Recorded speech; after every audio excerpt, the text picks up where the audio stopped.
to go? We are good to go. Excellent. Well, hello, everybody. Welcome to the Talk to Danielle podcast. I am your host, Danielle C. Baker. And before we get started, be sure to like, follow, and subscribe to whichever channel you're listening or watching from. And of course, this is season 4. So I do invite you to have a look at the 3 previous seasons. There may be some topics there that relate to your reality today. So you can have a look at it. Those episodes are timeless. So they're good anytime you need them.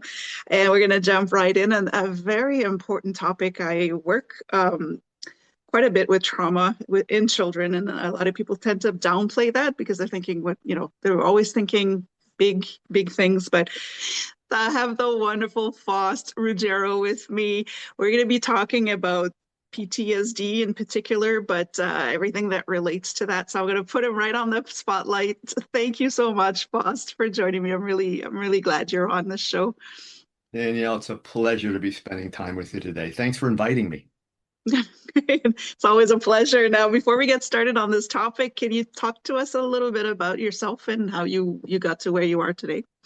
Yeah, I've been doing this work, counseling that is for, I think I'm a little over 45 years now, and and still doing it. I still love it.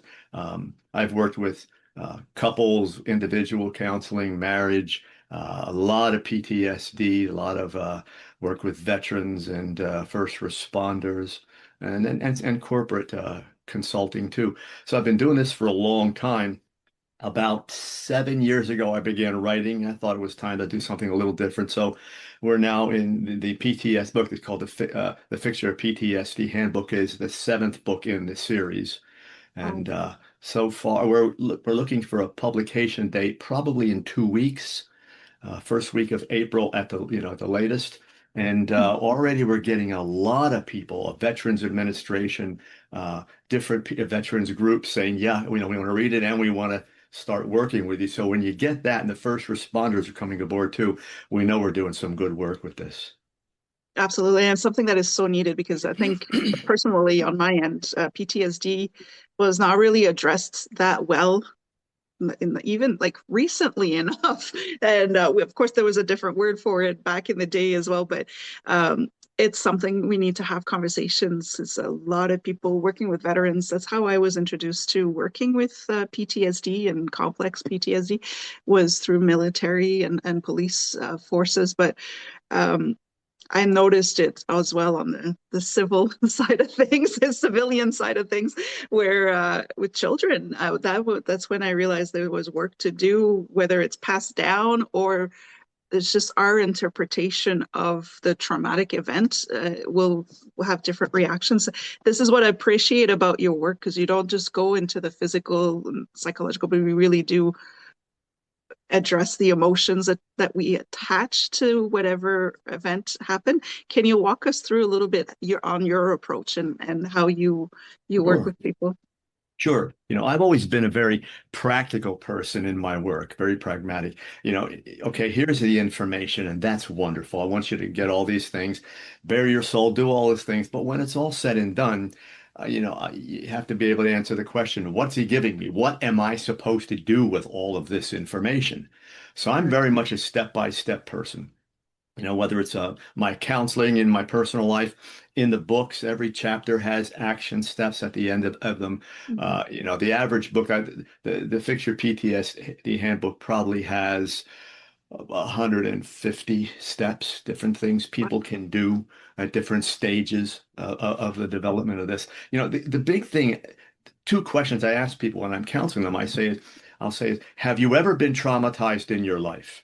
And I'm Mhm. not talking about someone beating you up. Have you ever had that moment where everything just went sideways?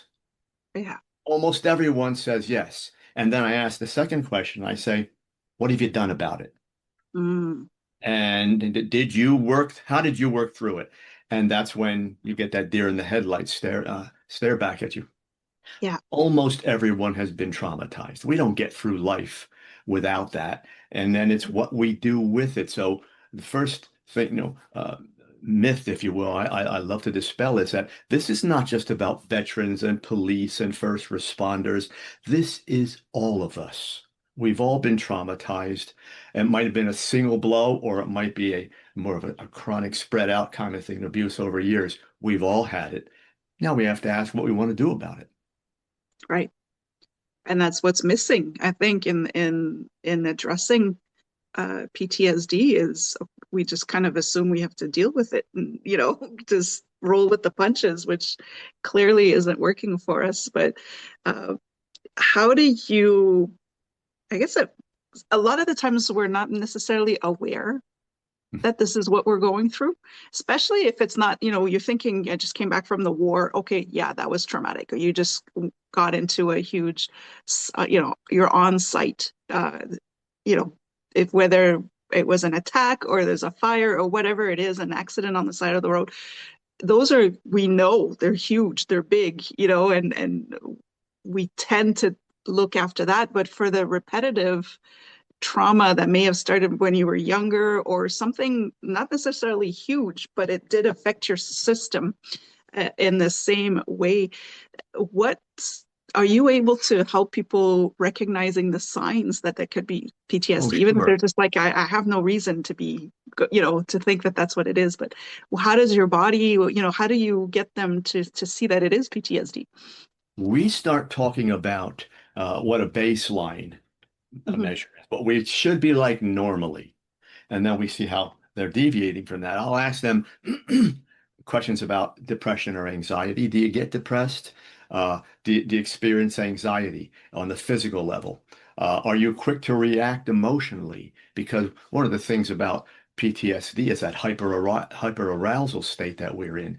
When it's there, we learn how to deal with it, but we're also on guard most of the time because we don't want to have a repeat episode. We don't want the old one to come back. And so when the body and the emotions and the mind are all working like that, then the person is on guard all the time. So I'll ask them Mm, about their emotions. Are you a quick reactor? And I'll ask about racing thoughts or replays, flashbacks of old things. Do you get that deja vu feeling that something gets through? So I ask those kinds of questions, and you'd be surprised how many people they take a step back and they say, I never thought of it that way because the mind's way to keep us okay is to normalize things, make them so that they feel normal so they don't feel like a threat all the time. Then you stop thinking about it though. So then yeah, it seems to go away, but it always comes back. yeah, that's such a good point. We normalize it, and I think that some of the cases the, that I work with the families is it almost seems sometimes the trauma happens when they realize that what they went through was not normal. And now they're going through that shock of, what do you mean? Like, oh my God, why did I not see this sooner? And then they start unraveling. So it's difficult. Uh, I'm going to expand it a little bit just after everything that you said. There's so much that we could do, but I'd like to expand it on with the families or the people that are closer to those people that are going through this PTSD. What maybe could be a two-part question here, but how can you approach it if you notice that your family member, your loved one, whoever may be showing signs of PTSD, but you don't know how to approach it, they're not seeing it, or what kind of resources or what kind of help can they be looking for to be able to support that person? The first way I'd answer that question, Danielle, is what not to do, which is to say, what's wrong? Come on, there's something wrong. You should do this. Yeah. Get that because they're not going to listen to that. That's threatening. It'll feel threatening.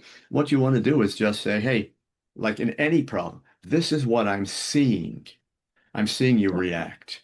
I'm seeing maybe you're isolating. You seem numb, which, as we know with PTSD, denial and numbing it down is a very big a way Yeah. to deal with this thing. So I say, tell them what you are observing and then let them talk and listen.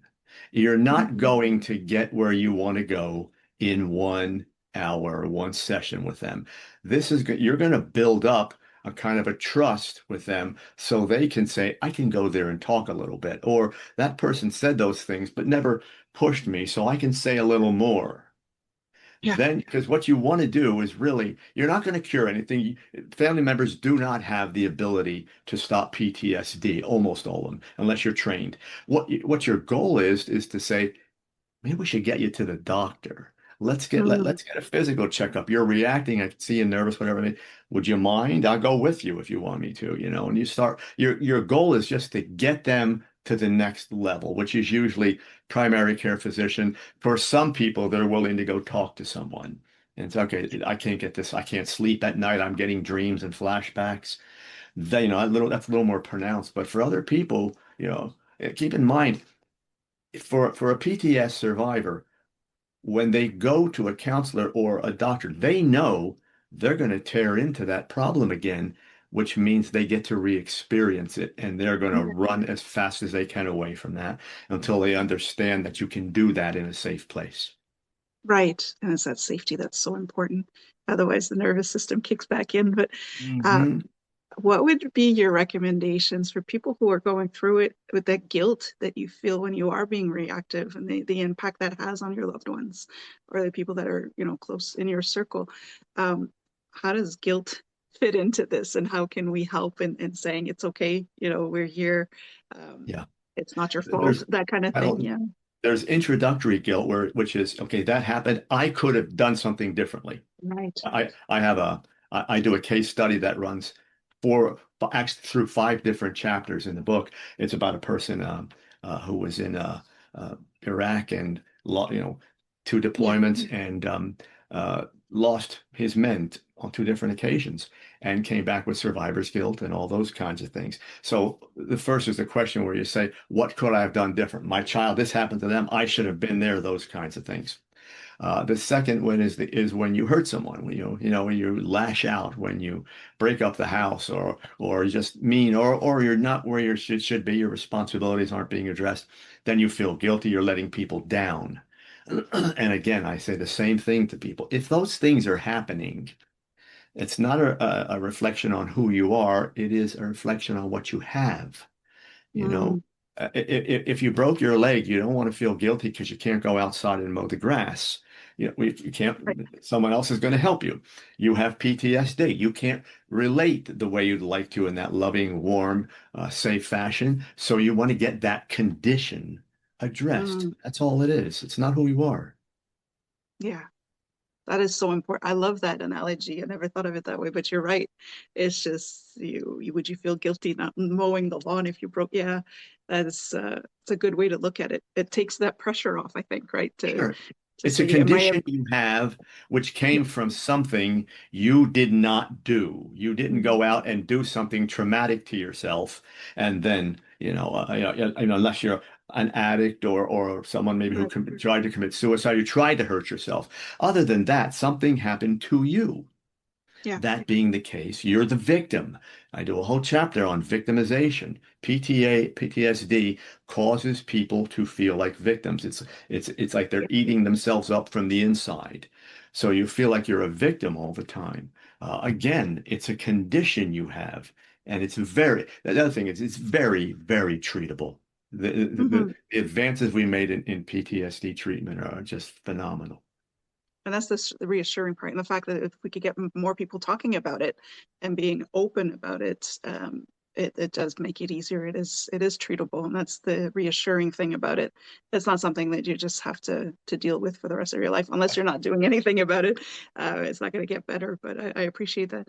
There's another reality that I think those families will face is the people that downplay PTSD. They'd be like, "Oh, come on, get over it," how do you address that when it shows up? Because it will show up, no matter where you are or what stages you are, it does show up. And that's on two levels. So some people just like that. They Yeah. don't want to deal with it, so they're, come on, get over it. Or people who have been living with a person who have gone Mhm. through PTSD, and then now it's years down the road, and they're saying, "Please, will you just stop? Get over this thing already." Yeah. What I tell people is try to just push them, not even push them, gently nudge them to get to the doctor and get that story out. It's about getting the story out. That's Yeah. all this is. Once the story comes out, you can deal with it. But get over it. There's no such thing as just getting over PTSD. It doesn't work that way because it Yeah. grabs every part of you, intellectually, physically, emotionally, even spiritually. It comes in and grabs everything. So you're working, you have to work on so many levels when you're treating it. Yeah. It's so true. And it can be frustrating when you're being told, because again, it adds to that, well, what's wrong with me? Why can't I? That victim part, right? It's just to be able to block that out and to know that you need to reach out and get that You help. do. I tell It's people, so hard. if you don't reach out, then where you are right now is where you'll stay. Yeah. But if you're willing to reach out and you want to get not just to a counselor who is qualified with PTSD. There's a difference. We get a lot of coaches and all those people out there who say, yes, I can treat it. No, unless you're trained. And I remember, you talk about veterans. My first experience with real PTSD was I've been doing first responder work and some work for police departments, and the veterans came over and said, "Yeah, you know, you want to help us with this?" And sure, the first person I had was a Vietnam veteran who was a Mm. POW in the jungles of Vietnam. And they would march them all day long, starve them at night. They would hang them upside down so they couldn't run. And this went on for, I think, 2 or 3 months. That was Wow. my introduction to PTSD. And I remember saying to myself, I think I'm overmatched because I don't have the information. So I really had to get back to the VA and say, all right, give me some of this stuff. And we did great work because he was willing to Yeah. open up and I was willing to listen. And I remember the first thing I said was, this isn't who you are. But yeah, but look at what I'm doing. I woke up last night and, screamed and, I ran to the closet and got my weapon, which of course wasn't loaded, which is great. Yeah. But that's what I'm doing. I'm terrifying my family. Still not you. It's what's happened to you. Yeah. So, you know, oh, that's so important to get through to people. If I can get through to that person, we can get through to most people. Again, but we have to be able to say, I have to become an expert in treating PTSD. I have to know everything about it. That is such an important thing. And to ask that question, if you are reaching out, it's already hard enough to reach out, but to make sure you are getting somebody who's experienced it, who's seen the levels. And I think there's so much to do there. And my experience, I had a personal one before I had a professional experience, but um, in the personal one, I was 17, 18, and there was a war vet next to me. He was in the infantry here, and I was just listening to Pink Floyd. I think it was Pink Floyd. And there's a song where the helicopters come on, Yeah. and it just took him right back. And he was in battle mode in the car. I was just learning to drive. So that was my initial experience of PTSD, and having to calm down to stop and have him calm down was terrifying. But the other one was in the debriefings as well. At the time, it was the approach of debriefing. There was just like, let's talk about what happened, and okay, it's done. But it wasn't done for that person. So it was, yeah, you do need to have that background to be able to address it when it does happen. You do, and you made a real good point there. He went into battle mode. What Mm. happens with PTSD, as I'm sure you know, is that fight or flight doesn't turn off. Yeah, That is such a huge, huge component. So it could be any little trigger at all. It could be, yeah, just the firework outside the house. It could be the loud noise. It could be a song, a television show, whatever it may be. yeah, And it triggers, and then the body goes into fight or flight. And for people who don't know what that is, that's what happens when we get into a situation that could be threatening to us. And you experience that where the whole body, everything goes up. That's done on purpose. The body then is throwing all resources for you either to run away from that or to go fight. But since it requires so many resources and is so devastating on the body after, yeah, it's meant to be a minute, 2 minutes, and even five. But then you're done. When you right. have PTSD, that doesn't turn off. It may not be on a scale of 1 to 10, it may not be an 8, but it's always running at a 3 or 4, so to speak. And because the person's body, mind, and emotions are ready to do something just in case. It's not a conscious thing. They cannot turn it off. It's a That's it. physical thing. That's really what it is. It's physical, and you can't turn the body off. And they'll say, I'm trying to think myself down. My body will not turn off because your body doesn't know how to get out of fight or flight, which is again another part of the program, something we teach them. That's right. Yeah, and if you're dealing with military or police or first even first responders, they are trained to be reactive, especially in the army. That you follow a command, you don't take time to question it. You just act, and when you're in that conflict environment, you don't have time to think, wait, am I just feeling a little off? No, you just react. So yeah, and that can be terrifying when you're not in that, and yeah, and you're witnessing that person having a flashback or just um, reacting to something. It's you need to be prepared for that. So I do appreciate that you mentioned that there is a difference between somebody who's trained to help people with PTSD and then people who just took a master class or something that, they've heard about it, but they've never actually walked somebody through it. Is so important. I could keep you on for so long. This episode is going by so fast, but I do want to talk about your work, and we'll talk about how people can reach you. But is there anything that you've got going on that you'd like to share with us at the moment? There is, the new book is coming out, as I said, and uh, important for people to understand that it has everything, all the information about trauma, how it moves into PTSD, and how to treat that. And all the action steps are there. It's designed to be for people who may have been treated with PTSD, and then a great refresher. It's a reference book, so they keep on going back. But it's also designed to give people enough information to say, okay, this is how I need to put my program together, because that's the last 6 or 7 chapters is now let's do your individual program, and it tells them how to do all those things. So again, that'll be out first a couple weeks of April. The other thing we're doing is we're doing a documentary on what's called Aftermath on PTSD, Oh, uh, wow. and is a friend of mine who was uh, uh, in Las Vegas, I think it was 6, 7 years ago when the Las Vegas shooting was there. He was there dancing with his wife, enjoying the show.